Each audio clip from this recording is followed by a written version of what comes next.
प्रणव के अर्थों का विवेचन।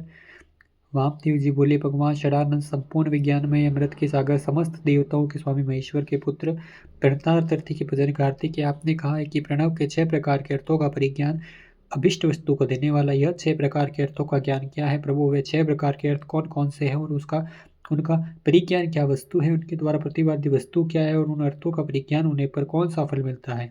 पार्वती नंदन, मैंने जो जो बात पूछी है उन सबका सम्यक रूप से वर्णन कीजिए।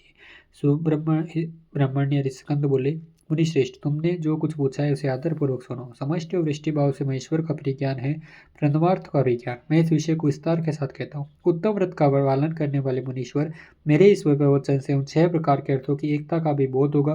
पहला मंत्र रूप अर्थ है, दूसरा मंत्र भावित अर्थ है, तीसरा देवता बोध के अर्थ है, चौथा प्रपंच रूप अर्थ है, पांचवा अर्थ गुरु के रूप को दिखाने वाला है और छठा शिष्य के स्वरूप का परिचय देने वाला। इस प्रकार ये 6 अर्थ बताए गए। मुनि श्रेष्ठ, उत्सव अर्थों में जो मंत्र रूप अर्थ है उनको तुम्हें बताता हूँ। उसको ज्ञान होने मात्र से मनुष्य महाज्ञानी हो जाता है। प्रणव वेदों ने 5 अक्षर बताए हैं। पहला आदिस्वर अ, दूसरा 5 स्वर उ, तीसरा पंचम वर्ग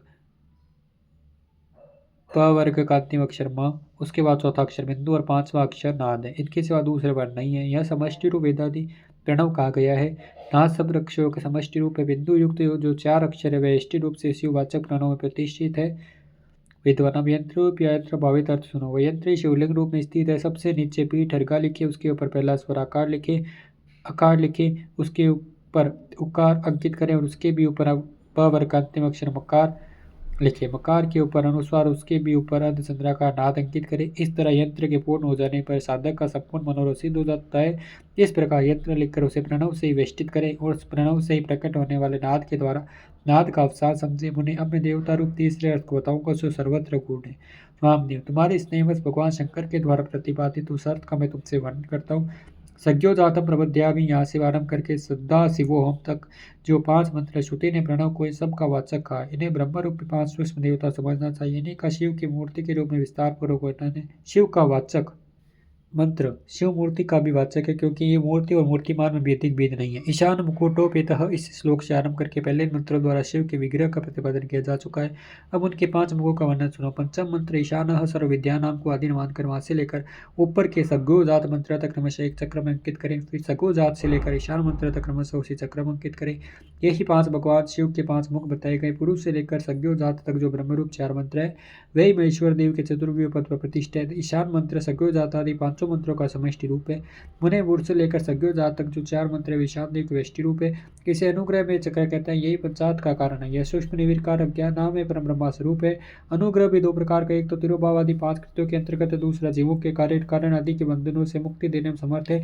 वह दोनों प्रकार का अनुग्रह सदाशिव का द्विध खात्य कहा गया है। मुनि, अनुग्रह में भी षष्टि आदि कृत्यों का योग होने से भगवान शिव के 5 कृत्य माने गए। 5 कृत्यों में भी सज्ञोजात देव प्रतिष्ठित बताए गए। वे 5 परम स्वरूप सदा ही कल्याणकारक है।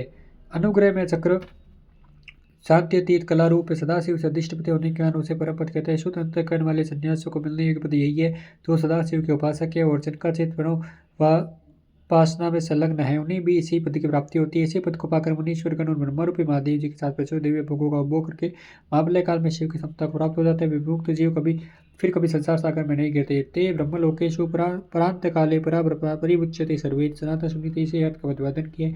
शिव का ऐश्वर्य भी है समष्टि रूप है तथा वेद की श्रुति भी करती है कि संपूर्ण ऐश्वर्य संपूर्ण ऐश्वर्य प्रदान करने की शक्ति सदाशिव बताई गई है।